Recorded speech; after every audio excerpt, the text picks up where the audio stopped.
Bonjour et bienvenue dans cette nouvelle vidéo de Budgeconomy. Aujourd'hui, nouvelle vidéo sous le format podcast.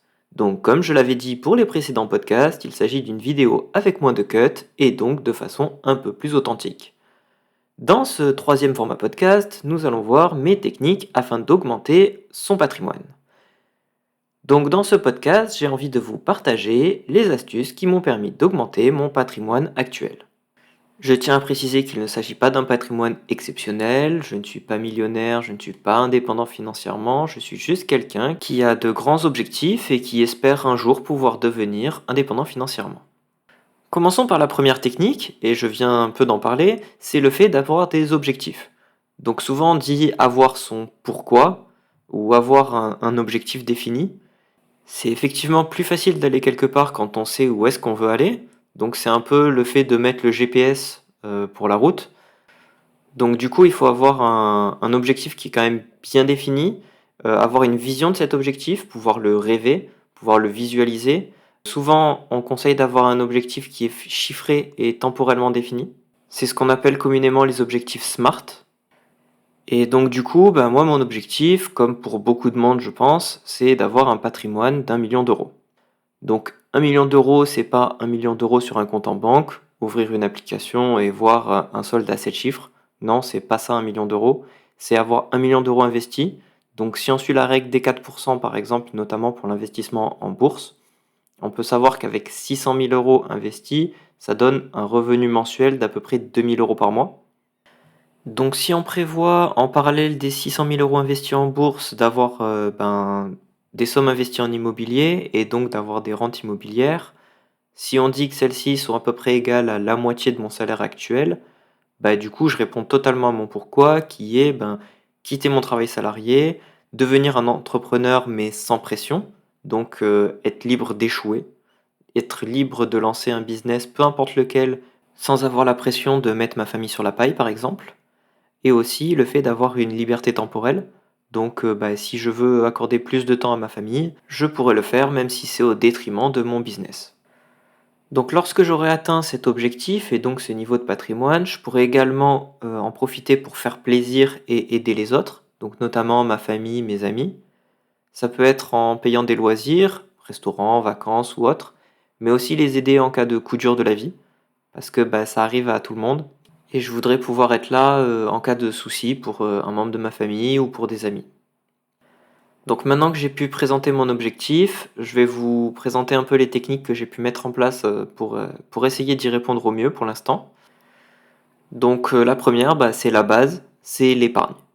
L'épargne, c'est la base de la gestion financière. Il faut un bon taux d'épargne mensuel. Donc moi, je vise un taux d'épargne de 40% de mes revenus. C'est un objectif qui est très ambitieux, mais qui reste quand même, je l'espère, réalisable. Donc l'épargne, ça doit être accessible. Ça doit être accessible rapidement en cas de coup dur. Et ça doit permettre à subvenir à différentes problématiques que vous pourriez rencontrer. Donc ça peut être, en fonction de votre vie, un changement de voiture, le changement d'un lave-linge par exemple. Mais si vous êtes propriétaire et que vous investissez dans l'immobilier, ça peut aussi être une réfection de toiture par exemple. Et donc le niveau d'épargne et son montant doit être corrélé à votre vie et au niveau de dépenses dont vous pourriez avoir besoin. Une seconde technique que j'ai pu mettre en place, c'est le fait de travailler jeune. Donc pour ça, je remercie l'alternance. Donc j'ai eu la chance de pouvoir intégrer mon école d'ingénieur en alternance et ça m'a permis de gagner l'équivalent du SMIC durant mes 3 dernières années d'études. Donc j'ai pu profiter de ce moment pour conserver mon train de vie d'étudiant et donc commencer à constituer mon épargne de précaution, suivi de mes premiers investissements en bourse notamment. J'ai même une camarade de promo qui, elle, a réussi à acheter un premier investissement immobilier. C'était sa résidence principale, mais en étant alternant, c'est quand même un beau challenge. Donc j'aurais bien aimé suivre son exemple, mais malheureusement, moi j'ai dû attendre mon premier CDI pour investir dans l'immobilier. Donc l'immobilier, parlons-en. Investir dans l'immobilier, c'est investir à crédit et c'est une des meilleures techniques pour augmenter son patrimoine. Donc dès mon premier CDI en poche, j'ai entamé des visites pour acheter mon premier bien immobilier et dès la fin de ma période d'essai, j'ai acheté ma résidence principale. Donc cette résidence principale, je savais que ça allait pas être ma résidence principale pour toute ma vie, donc je l'ai achetée avec les mêmes critères que j'aurais pu faire pour un investissement locatif.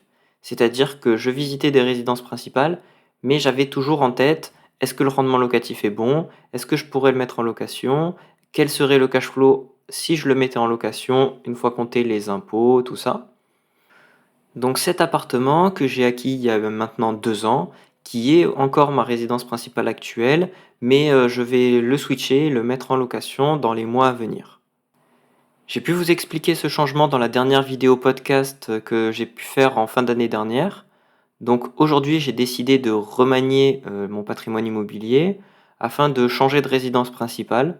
Donc ma résidence principale actuelle va être mise en location et puis je vais déménager dans une nouvelle résidence principale que nous avons pu acquérir avec ma compagne. Il est à noter qu'en parallèle de cela, j'ai eu un autre projet immobilier locatif que j'ai pu acheter et revendre entre-temps afin de pouvoir libérer de la capacité d'endettement pour ce changement de résidence principale.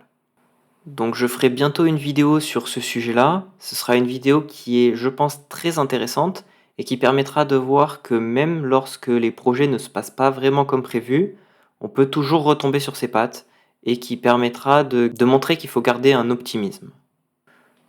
Donc maintenant que le tour d'horizon immobilier est terminé, je vais passer à mon autre investissement phare, j'ai nommé la bourse.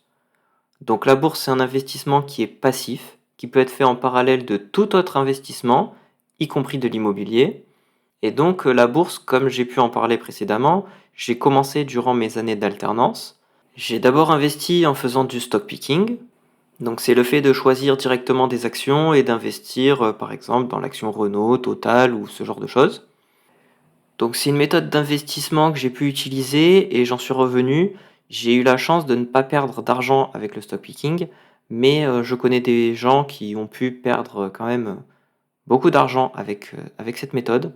Donc aujourd'hui j'utilise une méthode qui me semble un peu plus sécuritaire et qui est la méthode du DCA en ETF. Ça veut dire quoi? Ça veut dire que tous les mois j'investis de façon régulière, donc chaque fois le même jour du mois et le même montant et dans les mêmes ETF. Donc pour faire une petite définition rapide d'un ETF, c'est un panier d'actions. Donc moi en l'occurrence j'utilise un ETF Monde. Donc ça veut dire que cette part-là réplique la performance boursière globale mondiale. Ça permet notamment de ne pas faire du stock picking et donc de ne pas sélectionner l'entreprise juste à côté de celle qui va faire le plus de performance. Ça permet d'avoir toutes les entreprises de façon globale.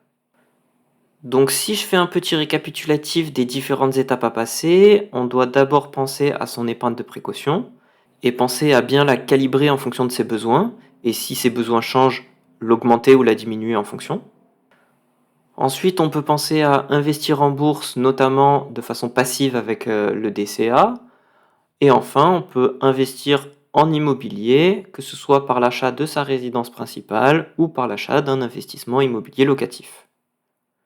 Enfin, si votre capacité d'emprunt le permet, vous pouvez continuer dans cette voie en achetant d'autres biens immobiliers qui peuvent être des appartements, des maisons ou même des places de parking si votre budget est un peu plus serré. Toutes ces étapes vous permettront de passer les différentes étapes patrimoniales psychologiques. Donc je pense notamment au cap des 100 000 premiers euros. Il est souvent dit que lorsqu'on atteint le cap des 100 000 premiers euros, on a fait un tiers du chemin pour atteindre le million. Donc pour moi, c'est le premier objectif à avoir, les premiers 100 000 euros nets. Et après, on peut espérer d'autres objectifs comme 500 000 euros de patrimoine net, donc pour être à la moitié du million d'euros. Et pourquoi pas rêver grand et rêver à ce passage du million d'euros de patrimoine. Je terminerai cet épisode par un dernier conseil qui est soyez optimiste. Croyez en l'avenir, rêvez, pensez que ce patrimoine, ce million d'euros ou ces 10 millions d'euros si vous le voulez, sont à vous. Ayez une vision et croyez en elle. Si un investissement peut vous faire gagner de l'argent, alors investissez. Ne croyez pas tout le monde et mesurez les risques. Mais investissez. Investissez en vous, en votre avenir, formez-vous et mettez votre argent au travail pour atteindre vos objectifs. Je vous remercie pour votre écoute. Si cet épisode de podcast vous a plu, je vous laisse me l'indiquer avec un pouce en l'air et en vous abonnant à cette chaîne YouTube. Et si vous aussi vous voulez tout déchirer pour répondre à vos objectifs, je vous laisse me les mettre en commentaire de cette vidéo. En attendant de lire vos différents objectifs, il ne me reste plus qu'à vous souhaiter une excellente fin de semaine et vous dire à samedi prochain.